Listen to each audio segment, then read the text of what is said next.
Hello दोस्तों, आज हम बात करते हैं डाइजेशन के बारे में। डाइजेशन क्या होता है और इसके कितने चरण हैं, बॉडी के कौन कौन से पार्टों में ये डाइजेशन होता है, कौन से पार्ट से कौन सा सिक्रेशन निकलता है और वह कौन से भोज्य पदार्थ का डाइजेशन करता है। वारी वारी से सभी के बारे में पढ़ेंगे हम। देखिए, सबसे पहले अगर डाइजेशन की बात करें, पाचन की बात करें, तो पाचन क्या होता है? जटिल व अघुलनशील पदार्थों को सरल व घुलनशील पदार्थों में बदलने की प्रक्रिया को पाचन कहते हैं। कहने का मतलब यह है, जो हम खाना खाते हैं वो जटिल पदार्थ होते हैं, कॉम्प्लेक्स पदार्थ होते हैं। उन्हें हम खाना खाने के बाद जब वो हमारी स्टोमक, इंटेस्टाइनल वगैरह में पहुँचते हैं तो उन्हें छोटे पदार्थ, छोटे कणों में विभाजित किया जाता है। तब हमारी बॉडी उनको एब्जॉर्ब्स करती है और उनसे ऊर्जा प्राप्त करती है। तो बड़े बड़े पदार्थों को, या जटिल, आम भाषा में कहें कि बड़े बड़े पदार्थ, तो बड़े पदार्थों को छोटे मॉलिक्यूल्स में चेंज करना क्या कहलाता है? पाचन। मतलब जटिल व अघुलनशील पदार्थों को सरल व घुलनशील पदार्थों में बदलने की प्रक्रिया क्या कहलाती है? पाचन कहलाती है। ये दो प्रकार से होता है, एक भौतिक पाचन, एक रासायनिक पाचन। भौतिक पाचन का क्या मतलब है? देखिए, जैसे हम मुंह में खाना खाते हैं तो जो लुकमा हमारे मुंह में जाता है तो वो एक मोटे बड़े बड़े पार्टिकल्स होते हैं, तो उन्हें दांतों के द्वारा चबाकर पीसकर बारीक किया जाता है। तो ये बड़े पार्टिकल को पीसकर बारीक करने की प्रक्रिया क्या कहलाएगी? भौतिक पाचन। तो यह क्या हुआ? बड़े पार्टिकलों को पीसकर बारीक करने की प्रक्रिया भौतिक पाचन। और इन बारीक पार्टिकलों से केमिकल द्वारा इन्हें डाइजेस्ट करने की प्रक्रिया रासायनिक पाचन कहलाती है। देखिए, अब आगे पढ़ते हैं। देखिए, हम जो डाइजेशन पढ़ेंगे तो उसमें हम जो भोज्य पदार्थ खाते हैं वो 3 तरह के होते हैं, कार्बोहाइड्रेट, प्रोटीन और फैट। तो ये जो उनसे बड़े बड़े पार्टिकल्स की जो बात हम कर रहे थे, जो जटिल और अघुलनशील पदार्थ थे, तो वो क्या है? प्रोटीन है, कार्बोहाइड्रेट है और फैट है। तो इन बड़े बड़े पदार्थों को, इन जटिल पदार्थों को जो सिंपल फॉर्म में चेंज करने की प्रक्रिया डाइजेशन कहलाती है। तो इनकी सिंपल फॉर्म क्या होती है? देखिए, प्रोटीन की सिंपल फॉर्म होती है एमिनो एसिड, ठीक। कार्बोहाइड्रेट की सिंपल फॉर्म क्या होती है? ग्लूकोज, ठीक। और फैट की सिंपल फॉर्म क्या होती है? Fatty acid. तो हम इस पूरे डाइजेशन सिस्टम में, डाइजेशन चैप्टर में क्या पढ़ेंगे कि प्रोटीन, एमिनो एसिड कैसे बना, वह कौन से बॉडी के कौन से पार्ट से जो है, कौन सा एंजाइम निकला जिसे प्रोटीन को डाइजेस्ट किया है, और कार्बोहाइड्रेट जो है, ग्लूकोज कैसे बना, बॉडी के कौन से पार्ट से कौन सा एंजाइम निकला जिसने कार्बोहाइड्रेट को ग्लूकोज बनाया, या कितने स्टेपों में ये ग्लूकोज बना, पूरी डिटेल्स हम, या ये फैटी एसिड में कैसे चेंज हुआ, ये पूरी डिटेल्स हम पढ़ेंगे। ये सब जो है बॉडी के जो एलिमेंट्री कैनाल है, एलिमेंट्री कैनाल में से ही डाइजेस्ट करने के एंजाइम निकलते हैं, वारी वारी से उन्हें हम पढ़ेंगे। देखिए, जैसे कि इसमें मैंने शॉर्ट में मैंने दे भी रखा है, प्रोटीन का डाइजेशन जब होता है तो प्रोटीन का डाइजेशन सबसे पहले अमाशय से क्या निकलता है? पेप्सिन निकलता है, वो पेप्टोन में चेंज कर देता है। फिर अग्नाशय से ट्रिप्सिन एंजाइम निकलता है, तो वो पेप्टोन को पेप्टाइड में चेंज कर देता है। फिर पेप्टाइड से जो है छोटी आंत से एरिप्सिन एंजाइम निकलता है, वो एमिनो एसिड में बदल देता।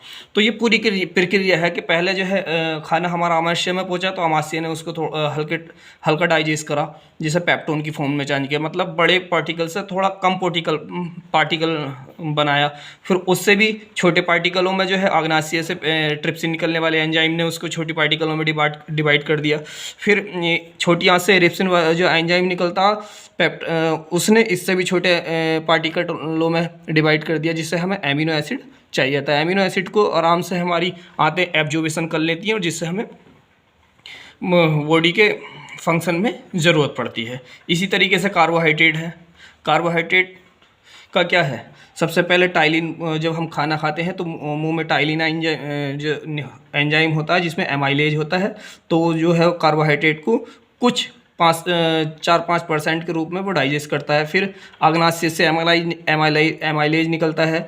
फिर अग्नाशय से एमाइलेज भी निकलता है, और साथ में माल्टोज, लैक्टोज, सुक्रोज भी निकलता है अग्नाशय से। ये लास्ट में जाकर क्या बन जाता? ग्लूकोज बन जाता। फैट का क्या है? फैट का अमाशय से लाइपेज निकलता है। फिर यकृत से पित्रस निकलता है तो वो है फैट को डाइजेस्ट करता है। लाइपेज अग्नाशय से लाइपेज निकलता है, मतलब पैनक्रियास, वो डाइजेस्ट करता है। छोटी आंत से लाइपेज निकलता है, वो इतनी जगह पर डाइजेस्ट होने के बाद लास्ट में आकर फैटी एसिड बनता है। तो ये सारी डिटेल्स हम इस चैप्टर में पढ़ने वाले हैं कि किस तरह से ये डाइजेस्ट करता है। देखिए पहले मैंने ये लिख दिया है कि कार्बोहाइड्रेट को पचाने वाले एंजाइम। तो ये एक मैंने ट्रिक बनाई है, कब सकीना माई माल्टा लाएगी। तो ये जो एंजाइम है ये कार्बोहाइड्रेट को डाइजेस्ट करने वाले हैं।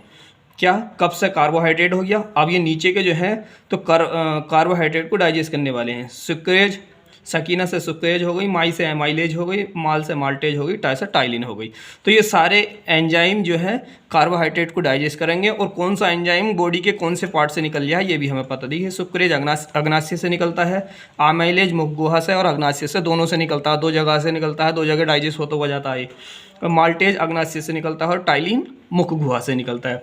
इसी तरीके से प्रोटीन पाचक एंजाइम की मैंने ट्रिक बनाई है। पुष्पेंद्र पेप्सी की ट्रे लाओ, तो पुष्पेंद्र से प्रोटीन हो गया और पे से पेप्सिन हो गया, की से काइमोट्रिप्सिन हो गया, ट्री से ट्रिप्सिन हो गया। तो ये ट्रिप्सिन कहाँ से निकलते हैं, आमाशय से, काइमोट्रिप्सिन और ट्रिप्सिन अग्नाशय से निकलते हैं। तो प्रोटीन हमारा कहाँ कहाँ डाइजेस्ट होता है, आमाशय में और अग्नाशय में, ठीक। और हमारा जो कार्बोहाइड्रेट था वो कहाँ कहाँ डाइजेस्ट हो रहा था, मुख गुहा में हो रहा था, अग्नाशय में हो रहा था।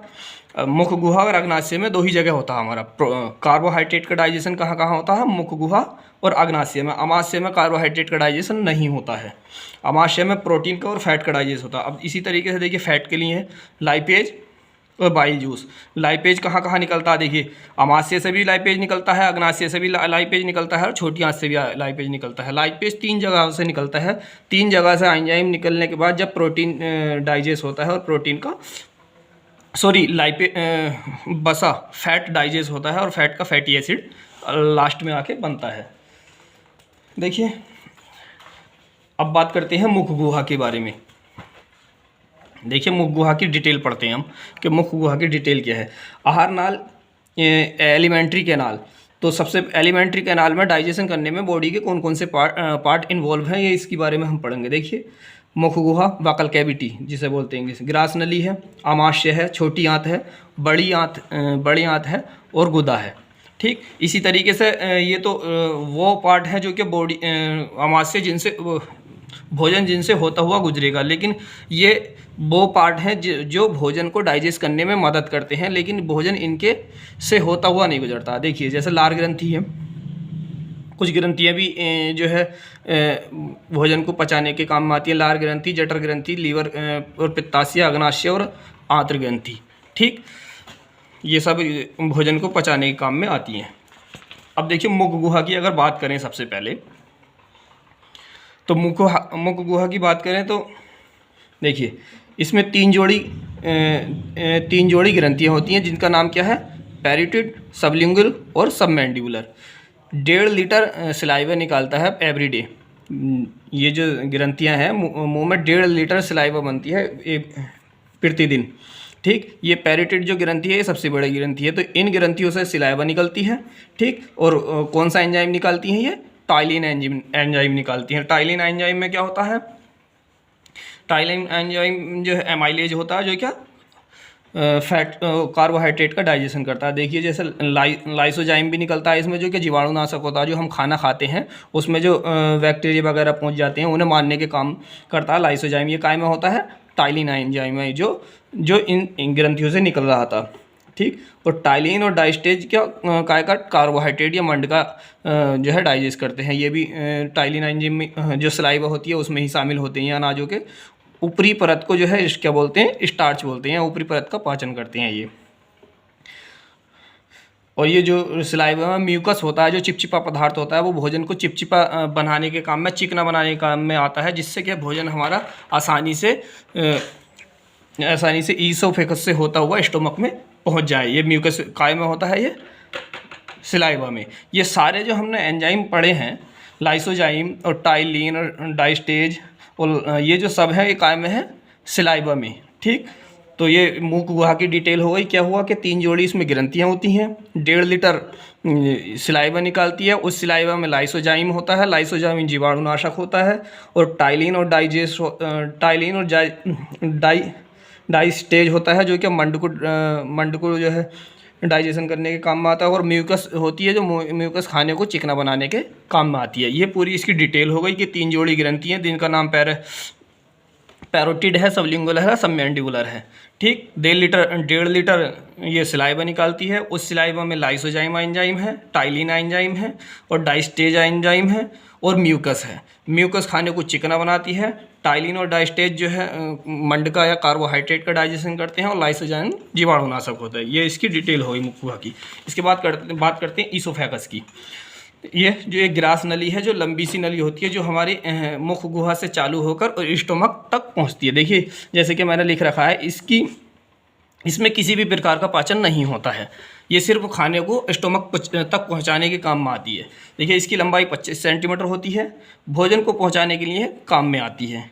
इसमें क्रमाकुंचन गति होती है। इसमें एक प्रकार की गति होती है जो खाने को नीचे को सरकाने के काम में आती है। ठीक, और इसमें आए भोजन को वोलस कहते हैं। इसमें जो भोजन होता है उसे, वो जो हमने खाना मुंह में खाना पहुंचा था, चबा दांतों ने उसे पीस कर और सलाइवा मिलाकर जब उसे चिकना बना दिया, तो उसे क्या बोलते हैं? बोलस कहते हैं। ठीक, अब बात करते हैं हम अमाशय के बारे में। अब खाना हमारा अमाशय तक पहुंच गया। अब अमाशय की डिटेल पढ़ते हैं। देखिए अमाशय को 3 भागों में बांटा गया है: कार्डियक, बॉडी, पाइलोरस। तो कार्डियक ये सबसे ऊपरी वाला भाग है। इससे ही HCl निर्माण होता है, और ये HCl क्या काम करता है? जीवाणुनाशक होता है, मतलब खाने में आए बैक्टीरिया को जो है मारता है। और HCl के ही जरिए जो स्टोमक की दीवारों से एंजाइम निकलते हैं, उन्हें एक्टिवेट भी करने का काम किसका होता है? HCl का होता है। ठीक, कि जो प्रोटीन को और फैट को डाइजेशन करने के लिए जो एंजाइम निकलते हैं, तो उन्हें वो इनएक्टिवेट फॉर्म में होते हैं। उन्हें डाइजेस्ट करने का इसका काम होता है, उन्हें एक्टिवेट करने का काम किसका होता है? HCl का। HCl सबसे पहले HCl निकलेगा। खाना जो आया था ईसोफेगस से, जो खाना आया था उसमें जो बैक्टीरिया वगैरह थे उन्हें पहले किल करेगा। उसके बाद जो है जो एंजाइम होते हैं उन्हें एक्टिवेट करेगा। फिर वो एंजाइम एक्टिवेट हो जाएंगे तो वह अपना काम करना, प्रोटीन को और फैट को डाइजेस्ट करना चालू कर देंगे। तो जब HCl अम्ल होता है, तो जो खाने में जो काइम जो बोला सा हुआ होता है उसे यह अम्लीय बना देता है। तो जब स्टोमक में जो खाना आकर रुकता है और उसका डाइजेशन होने के बाद उसे काइम क्या कहा जाता है। अब ये बॉडी जो स्टोमक का बीच वाला पार्ट है, जैसे कि देखिए मैं आपको एक इसकी तस्वीर दिखाऊं।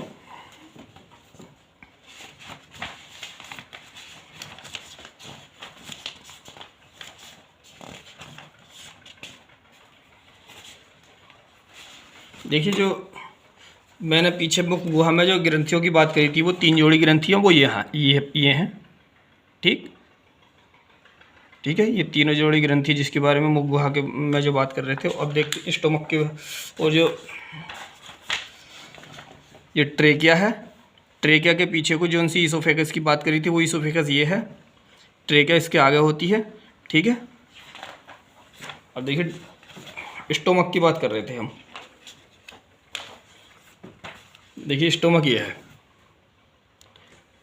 ये ईसोफेगस आई, ये कार्डियक का ही एक हिस्सा होता फंडस। इसमें से HCl निकलता, इसमें से ये ऊपरी हिस्सा होता है। मैंने बताया कि ऊपरी हिस्सा होता है, इसमें से HCl निकलता है। ये वाला हिस्सा जो है, इस वाले हिस्से की इस तरह की कैपेसिटी होती है, ये सिकुड़ने और फैलने की कैपेसिटी रखता है। जब खाना स्टोमक में आकर रुकता है तो यह फैल जाता है और उसे खाने को स्टोर रख कर लेता है। अब इन दीवारों से जो है एंजाइम निकलने चालू होंगे। तो जो एंजाइम निकलेंगे तो HCl उन्हें एक्टिवेट करेगा। एक्टिवेट करने के बाद वह अपना काम चालू करेंगे। देखिए अगर मैं इस स्टोमक की कुछ डिटेल बताऊं आपको। देखिए ये स्टोमक है, तो इसमें क्या है? ये कार्डियक है, ये फंडस है, ये बॉडी है, और ये पाइलोरिस है। इसमें 2 सफेंटर होते हैं, ये कार्डियक सफेंटर कहलाता है और ये पाइलोरिस सफेंटर कहलाता है। और ये जो ढाल है इस तरह का, ये ग्रेटर कर्वेचर कहलाता है, और ये जो वाला जो ढाल है ये लेज़र कर्वेचर कहलाता है। ठीक, तो क्या हुआ? इसमें अगर 3 पार्ट होते हैं, एक कार्डियक और फंडस, ये दोनों एक ही पार्ट माने जाते हैं। तो कार्डियक, फंडस, बॉडी और पाइलोरिस, दो सफिंटर होते हैं, कार्डियक सफिंटर और पाइलोरिस सफिंटर, ठीक। और इनके ढाल को बोलते हैं ग्रेटर कर्वेचर और ये लेज़र कर्वेचर। ये इसकी डिटेल है। यदि इसकी लेयर की बात करें तो इनमें 4 प्रकार की लेयर होती हैं। देखिए ये जो स्टोमक की जो लेयर होती हैं वो 4 होती हैं। जो मैंने है ये स्टोमक है, इसे काट के ड्रॉ करके यहाँ पर दिखाया गया। देखिए सबसे ऊपर वाली सिरोसा होती है, ठीक। उससे दूसरे नंबर की मस्कुलर लेयर होती है, तीसरे नंबर की सबम्यूकोसा होती है और चौथे नंबर की म्यूकोसा होती है, ठीक। अब इन लेयरों को भी डिटेल में पढ़ा गया है। देखिए ये जो लेयर हैं इनको डिटेल में पढ़ा गया है। सबसे ऊपर वाली ये सिरोसा है, उसके बाद मस्कुलर है, उसके बाद सब म्यूकोसा है और ये म्यूकोसा है। तो सिरोसा के बाद जो मस्कुलर लेयर है उसने 3 भागों में बांटा गया है, ओब्लिक्वल लेयर, सर्कुलर लेयर और लॉन्गिट्यूडनल लेयर। और सब म्यूकोसा का कोई पार्ट नहीं है। अब उसके बाद सबसे लास्ट वाली जो लेयर है म्यूकोसा, उसे भी 3 भागों में बांटा गया है, सरफेस एपिथेलियम, ल्यूमन प्रोपेरिया और मस्कुलर्स म्यूकोसा। देखिए ये जो ल्यूमिना प्रोपेरिया है, इसमें कुछ प्रकार की सेल्स पाई जाती हैं जो क्या एंजाइमों को निकालती हैं। तो ये हमने यहाँ पे ड्रॉ करके दिखाया। देखिए तो इनके अंदर चीफ सेल्स पाए जाते हैं, पेरिटल सेल पाए जाते हैं, एंडोक्राइन सेल पाए जाते हैं। इन चीफ सेलों से ही HCl निकलता है जो क्या खाने को में आए बैक्टीरिया वगैरह को मारता है, ठीक। तो ये इसका जो है एक स्क्रीनशॉट ले लीजिए। अब देखिए हम क्या पाइलोरिस, ये स्टोमक की डिटेल मैंने पढ़ाई आपको, तो अब स्टोमक का डाइजेशन और पढ़ेंगे। देखिए पाइलोरिस पढ़ लिया हमने। यह जठर रस निकालता है। पाइलोरिस क्या काम करता है? जठर रस निकालता है। जठर रस से रेनिन और पेप्सिन एंजाइम निकलते हैं, एंजाइम होते हैं। जठर रस में रेनिन और पेप्सिन एंजाइम होती है। रेनिन का क्या काम है? दूध को दही में बदलता है। 2 साल से छोटे बच्चों के में ये निकलता है रेनिन एंजाइम और दूध का दही बनाता है। और पेप्सिन एंजाइम प्रोटीन का पेप्टोन बनाता है। देखिए जैसे हमने शुरू में बताया था कि प्रोटीन का डाइजेशन करना, तो ये प्रोटीन का पेप्टोन बनाएगा। अब देखिए अमाशय में 2 सफिंटर होते हैं, कार्डियक और पाइलोरिस, वो मैंने आपको बता ही दिया है। अब देखिए अमाशय की परतें जो मैंने आपको अभी डिटेल में दिखाई थी, म्यूकोसा, सब म्यूकोसा, सिरोसा, मस्कुलर और सब म्यूकोसा, म्यूकोसा। म्यूकोसा की मस्कुलर लेयर में 3 भागों में डिवाइड है और म्यूकोसा भी 3 भागों में डिवाइड है। तो म्यूकोसा की जो लैमिना प्रोपेरिया जो लेयर्स है उसमें 3 प्रकार की सेल्स पाई जाती हैं, एंडोक्राइन सेल और चीफ सेल और पेरिटोनियल सेल, ठीक। अब अमाशय के कार्य की बात करें तो अमाशय के कार्य क्या है? अमाशय के कार्य, अमाशय 4 से 6 घंटे तक खाना अपने अंदर रोकता है, ठीक। दूसरा क्या है? भोजन में को रासायनिक व भौतिक रूप से तोड़ता है। पहले भौतिक रूप से तोड़ता है, फिर रासायनिक रूप से जो एंजाइम निकलते हैं वो उसका डाइजेशन करते हैं। फिर भोजन में आए बैक्टीरिया वगैरह को HCl मारता है, मैंने आपको बता ही दिया। भोजन को HCl के जरिए अम्लीय भी बनाता है। भोजन वो HCl अम्ल होता है, तो भोजन उसको अम्ल HCl उसको क्या बनाता है? भोजन को अम्लीय बनाता है। HCl ऊपरी भाग से फंडस से निकलता है, ठीक। अब अमाशय में पाचन कैसा होता है? देखिए प्रोटीन का, वसा का और दूध का। प्रोटीन का पेप्टोन बन जाएगा, पेप्सिन एंजाइम निकलता है अमाशय से, तो प्रोटीन का पेप्टोन बन गया। अभी एक स्टेप आया है प्रोटीन का, अभी अगला स्टेप इसका पैनक्रियाज में होगा, उससे अगला स्टेप इंटेस्टाइन में होगा, तब जाकर ये एमिनो एसिड में बदला जाएगा। इसी तरीके से फैट का जो है फैटी एसिड, कुछ फैट का ये फैटी एसिड में चेंज कर देता है और कुछ बचा हुआ फैट जो है जो है जो बाइल जूस जो निकलता है उससे फैटी एसिड बनेगा। फिर और पैनक्रियाज से जो जूस निकलता है उससे बनेगा। तो लास्ट स्टेज में जाकर फुल डाइजेस्ट वसा का लास्ट स्टेज में जाकर होता है। दूध का क्या है? रेनिन एंजाइम निकलता है, वो अमाशय से वो दही में बदल देता, ठीक। अब बात करते हैं अग्नाशय के लिए, अग्नाशय से निकलने वाले एंजाइम। देखिए अग्नाशय जिसे पैनक्रियाज बोलते हैं, तो देखिए अग्नाशय की अगर बात करें तो ज़्यादातर डाइजेशन में जो महत्वपूर्ण भूमिका होती है वो अग्नाशय ही की होती है, ठीक। अब अग्नाशय के बारे में जब बात करते हैं, देखिए अग्नाशय क्या है, अग्नाशय एक ग्रंथि है जो एंजाइम और हार्मोन्स दोनों ही निकालती है। अग्नाशय एक ग्रंथि है जो एंजाइम और हार्मोन्स दोनों ही निकालती है। अग्नाशय में 3 प्रकार के सेल पाए जाते हैं, अल्फा, बीटा और गामा। देखिए अल्फा से बीटा से इंसुलिन निकलता है जो कि ग्लूकोज को ग्लाइकोजन में चेंज करके लीवर में इकट्ठा कर देता है, और अल्फा से ग्लूकागॉन हार्मोन्स निकलता है जो कि दोबारा से ग्लाइकोजन को चेंज करके ग्लूकोज में इकट्ठा कर देता है। क्यों, जब हम खाना खाते हैं तो खाना खाते समय जो हमारी बॉडी की रिक्वायरमेंट से ज़्यादा जो ग्लूकोज हो जाता है तो उसे इंसुलिन एंजाइम ग्लूकोज को ग्लाइकोजन में चेंज करके लीवर में इकट्ठा कर देता है। और जब हम खाना नहीं खाते हैं, 4-6 घंटे खाना नहीं खाते हैं, 1 आध दिन खाना नहीं खाते हैं, तो उसी ग्लाइकोजन को ग्लूकागॉन हार्मोन्स चेंज करके दोबारा से ग्लूकोज में बदल देगा और ऊर्जा प्राप्त हो जाएगी। ठीक, तो अब ये हो गया, ये मैंने बता दिया। बीटा सेल से इंसुलिन निकलता है जो कि ग्लूकोज को ग्लाइकोजन में बदलकर लीवर में स्टोर कर देता है, और अल्फा सेलों से ग्लाइकोजन को बदलने के लिए ग्लूकागॉन हार्मोन्स निकलता है। ये मैंने आपको बता दिया। अब देखिए, अब अग्नाशय से निकलने वाले एंजाइमों के बारे में और बात कर लेते हैं। ठीक, वो किस किस चीज़ का डाइजेस्ट करते हैं। देखिए जटिल पदार्थ क्या है, कार्बोहाइड्रेट, फैट, प्रोटीन। तीन ही तरह का खाना खाते हैं, जो तीनों तरह का डाइजेस्ट हमारे पैनक्रियाज में होता है। देखिए एक पैनक्रियाज का चित्र देख लीजिए। ये पैनक्रियाज है जिसकी ये टेल है, ये वाला पार्ट टेल है, ये बॉडी, और ये हेड है। देखिए इसमें जो है ये पैनक्रियाज के साइड से लटका हुआ गोल ब्लेडर। ठीक, इस गोल ब्लेडर से जो है पित्तरस निकलता है, और पित्तरस ये जो है कॉमन बाइल डक्ट है, ये कॉमन बाइल डक्ट है।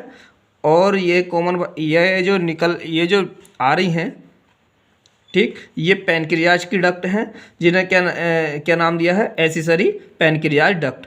जब ये जब आपस में मिलती हैं, ये देखिए छोटी आंत में जाने से पहले ही ये दोनों जो है ये दोनों डक्टें आपस में मिल रही हैं। तो कहने का मतलब क्या है, जब पैनक्रियाज से जो जूस निकलते हैं तो पहले यहाँ आते हैं, और गोल ब्लेडर से जो जूस निकलता है वो यहाँ आके ये दोनों आपस में मिल जाते हैं। क्यों? क्योंकि पैनक्रियाज से जो जूस निकलते हैं वो इनएक्टिवेट फॉर्म में होते हैं, और जब वाइल जूस गोल ब्लेडर से निकलता है तो वाइल जूस इन एंजाइमों को एक्टिव करता है, तब ये अंदर जाते हैं। ये काम करने की क्षमता में नहीं होते जब तक ये वाइल जूस इनसे ना मिले। वाइल जूस मिलके इनसे एक्टिव हो जाता है, तब जाके आंत में जाके अपना काम करना चालू करते हैं। तो जैसे कि इसमें दिखा रखा है, ये क्या है, कॉमन बाइल डक्ट है। ठीक, ये गॉल ब्लेडर है, और ये एसेसरी पैनक्रियाट डक्ट है। ठीक, और ये जो निकल रही है ये हमारी छोटी आंत है जिसे ड्यूटीनम कहा जाता है। देखिए अब ये हम एंजाइमों के बारे में बात कर रहे थे। तो ये जो एंजाइम निकलेंगे तो ये इनएक्टिवेट फॉर्म में होते हैं। जब यहाँ से हमारे इस गोल ब्लेडर से जब बाइल जूस निकलेगा तो वो इन्हें एक्टिवेट करेगा, फिर वो यह खाने को डाइजेस्ट करने का काम करेंगे। तो क्या कार्बोहाइड्रेट को एमाइलेज डाइजेस्ट करेगा, तो वो क्या करेगा, डाइसैकराइड में चेंज कर देगा। कार्बोहाइड्रेट क्या होते हैं,